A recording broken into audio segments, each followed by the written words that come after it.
Kak Tari dalam program baru Mesbah Doa Kids. Di sini kita berkumpul dari setiap suku dan bangsa. Di Mesbah Doa Kids kita bersama untuk memuji Tuhan. Merdeka! Mesbah Doa Kids. Di sini kita berkumpul dari setiap suku dan bangsa. Di Mesbah Doa Kids kita bersama belajar dan bernyanyi.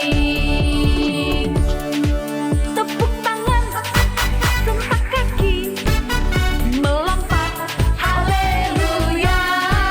tepuk tangan, sentak kaki, melompat, Puji Tuhan, melompat, puji Tuhan, dan melompat. puji Tuhan. Mesbah Doa Kids. Yes, yes, yes, hooray! Shalom adik-adik, jumpa lagi bersama Kakak Tika dan Kakak Tari di Mesbah Doa Kids. Wow, apa kabar nih adik-adik semua yang ada di rumah? Pastinya semuanya kabarnya baik dan luar biasa. Nah adik-adik, puji Tuhan ya, Tuhan Yesus sampai hari ini masih memberikan kita kesempatan untuk hidup. Semua itu karena apa Kak Tari? karena kebaikan Tuhan, Kak Tika. Ya, bener banget. Nah, maka dari itu adik-adik setiap hari kita harus selalu bersyukur kepada Tuhan. Setiap pagi saat kita baru bangun tidur, kita harus berdoa. Berdoa untuk apa? Berdoa mengucap syukur untuk kebaikan Tuhan. Benar banget Kak Tika. Mungkin sekalipun kita ada yang lemah atau diantara adik-adik ada yang lagi sakit mungkin. Tapi kalau kita masih bernapas hari ini, berarti Tuhan masih mengasihi kita dan memberikan kita kesempatan untuk hidup. Makanya daripada itu kita harus selalu mengucap syukur kepada Tuhan. Yes, benar banget. Nah, jadi gimana nih kabarnya Kak Tari hari ini? Puji Tuhan Kak Tika. Kak Tari kabarnya sehat dan luar biasa. Bagaimana dengan Kak Tika? Kak Tika juga kabarnya baik dan luar biasa. Wow, puji Tuhan. Nah, Kak Tari, jadi hari ini kita mau belajar apa ya Kak Tari? Hari ini kita mau belajar jangan menjadi orang-orang yang iri hati, Kak Tika. Oh, begitu. Jadi hari ini kita mau belajar tentang jangan iri hati. Oh, oke Kak Tari. Bagaimana sebelum kita dengarkan ceritanya, kita berdoa dulu ya. Oke Kak Tika. Kak Tika bersedia untuk memimpin kita dalam doa? Siap. Oke, kita akan berdoa. Nah, adik-adik, sebelum kita belajar tentang iri hati dan apa itu iri hati, kita mau berdoa dulu. Oke, ayo semuanya adik-adik yang di rumah, lipat tangannya seperti ini. Nah, dan tutup matanya. Kita akan berdoa. Tuhan Yesus, terima kasih untuk kebaikan Tuhan di dalam hidup kami. Dan Tuhan, pada hari ini kami mau belajar sesuatu yang luar biasa di Mesbah Doa Kids. Tuhan memberkati setiap kakak-kakak yang akan menyampaikan. Dan kiranya Tuhan melalui cerita kali ini, setiap kami anak-anak Tuhan diberkati dan diubahkan sehingga Tuhan Yesus makin sayang dan cinta kepada kami semuanya. Di dalam nama Yesus Tuhan kami berdoa. Haleluya. Amin. Nah, Kak Tari, karena kita sudah berdoa, sekarang Katika mau tanya nih Kak Tari. Jadi, apa itu iri hati sebenarnya Kak Tari? Coba Kak Tari jelaskan kepada Katika dan kepada teman-teman semua yang ada di rumah. Nah, Kak Tika dan adik-adik semua yang ada di rumah, iri hati itu adalah sikap yang tidak baik, di mana kalau misalnya teman kita punya barang yang bagus atau mainan yang bagus, nah kita tidak suka dan kita pengen barang yang punya teman kita itu. Nah itu sikap yang tidak bagus, itu dinamakan dengan iri hati Kak Tika. Oh begitu ya Kak Tari. Jadi misalnya kalau Kak Tika punya boneka yang bagus, kemudian ada teman Kak Tika yang tidak suka sama boneka Kak Tika atau ingin memiliki boneka yang Kak Tika punya, apakah itu termasuk iri hati? Iya Kak Tika, jadi kalau misalnya Kak Tika punya boneka yang bagus, nah Kak Tari bilang, Kak Tari nggak suka, aku nggak suka Kak Tika punya boneka bagus, aku kan juga pengen. Nah itu namanya iri hati Kak Tika. Oh begitu ya Kak Tari. Jadi ketika bertahu nih Kak Tari, terus apa lagi Kak Tari? Jadi Kak Tika, iri hati itu kita tidak bisa melihat orang lebih daripada kita. Misalnya di sekolah, adik-adik nggak bisa lihat teman adik-adik lebih pintar dari adik-adik. Nah itu tidak boleh seperti itu adik-adik. Itu dinamakan dengan iri hati. Begitu ya Kak Tari. Iya Kak Tika. Terus selanjutnya kita akan mendengarkan cerita lagi.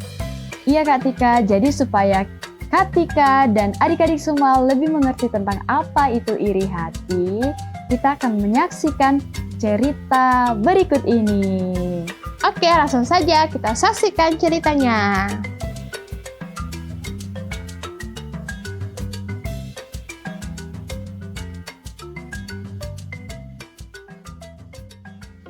Di sekolah minggu, Lila membawa boneka baru yang cantik dan lucu. Teman-teman, lihat. Aku punya boneka baru. Namanya Cila. Wow, cantik banget bonekamu Lila. Hai Cila, boneka cantik. Ih, lucu banget bonekanya. Hidungnya merah. Hahaha.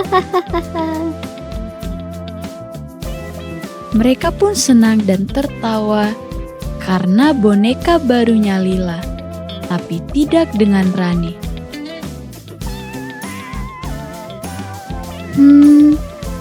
Bonekanya bagus banget. Aku juga mau punya.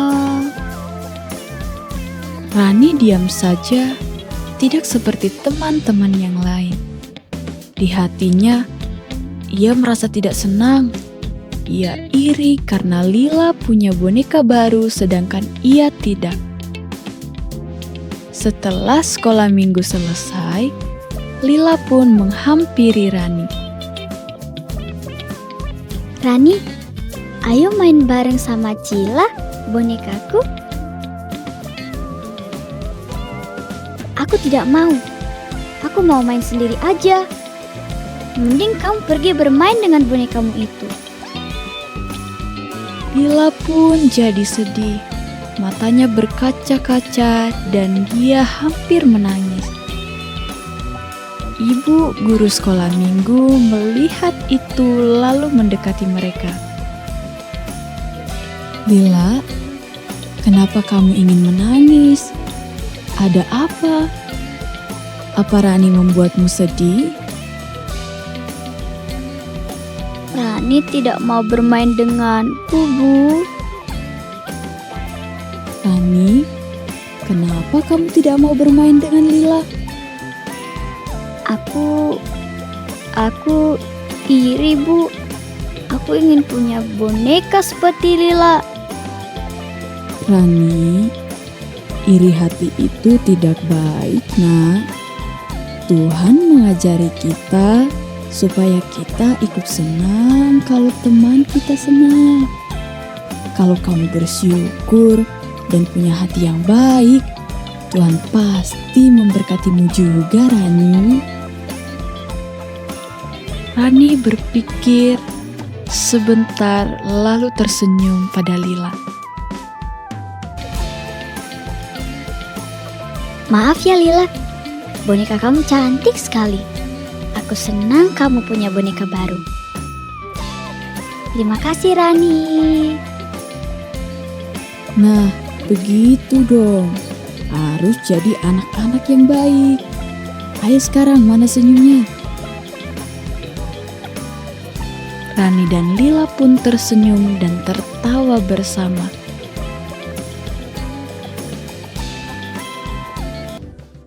Wow, ceritanya bagus ya, Cimbi. Iya, Koko. Bagus banget.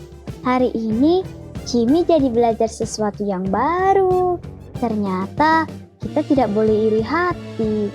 Jangan iri hati kalau teman punya sesuatu yang belum kita punya.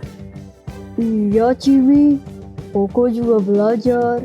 Ternyata Tuhan itu mau kita punya hati yang senang, bersyukur, dan ikut bahagia kalau teman kita bahagia. Iya, Koko. Nah, kita juga mau baca dan hafal ayat dalam Alkitab. Ternyata ada loh, Cimi, ayat dalam Alkitab tentang iri hati. Oh iya, Koko. Tertulis di kitab apa, Koko? Tertulis di kitab Amsal 14 ayat 30, versi terjemahan sederhana Indonesia. Hati yang tenang membuat tubuh sehat, tetapi hati yang penuh iri seperti penyakit membusukkan tulang.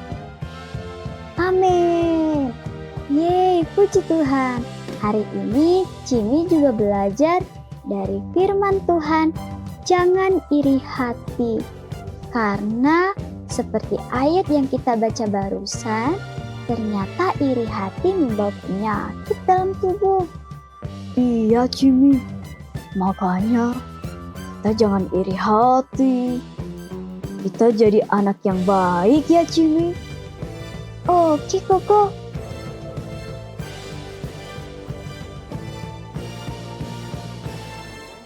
Puji Tuhan, akhirnya kita juga belajar sesuatu ya adik-adik. Dari cerita ini, jangan menjadi anak-anak yang iri hati, tapi biarlah kita semua memiliki sikap hati yang baik di hadapan Tuhan. Nah, adik-adik, ketika hari ini sangat diberkati. Kalau adik-adik semua yang ada di rumah, apakah semuanya diberkati? Yang diberkati dengan cerita hari ini, angkat tangannya. Lebih tinggi lagi. Yeay, keren. Nah, adik-adik sampai sini dulu ya episode kali ini. Dan sampai jumpa di episode selanjutnya. Tuhan Yesus memberkati. Bye-bye.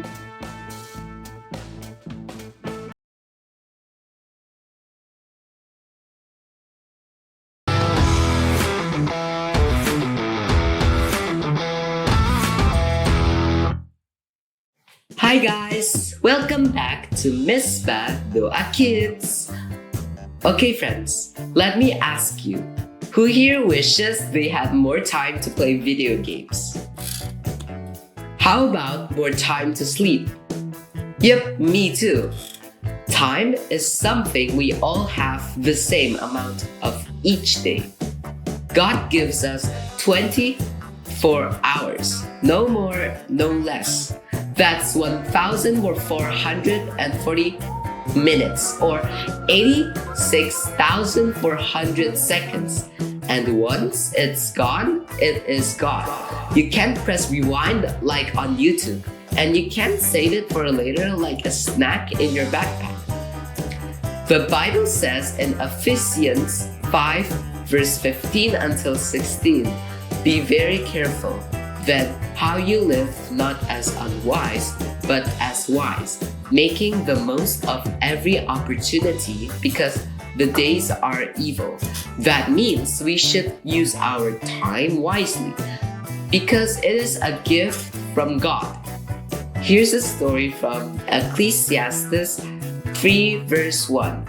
It says, there is a time for everything, and a season for every activity under the heavens. God has made time for us to rest, time to play, time to learn, and time to worship. Now let's bring this into real life. Imagine you have 2 hours before bedtime. You can spend the whole time scrolling videos or gaming. Fun, sure. But imagine if you use some of that time to help your mom with the dishes, read your Bible, or call a friend who's feeling sad. Suddenly, those same 2 hours are filled with things that honor God and bless others. Here's another example.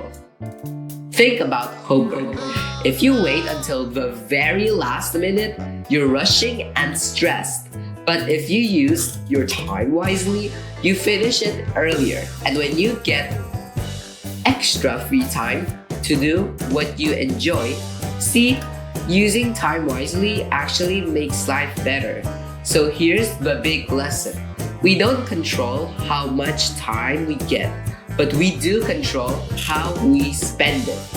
Will we waste it or will we use it to love God and love others? Let's make a challenge for this week. Every day, give God a little of your time. Maybe it's 5 minutes of prayer, or maybe it is reading a Bible story, or maybe it's helping someone. Those small moments add up big in God's eyes. Let's pray together. Dear God, thank you for the gift of time. Help us to use it wisely, not wasting it, but filling it with things that honor you and help others. Teach us to make every moment count. Amen. That was a splendid story. Okay, guys. See you next time and stay tuned. Bye.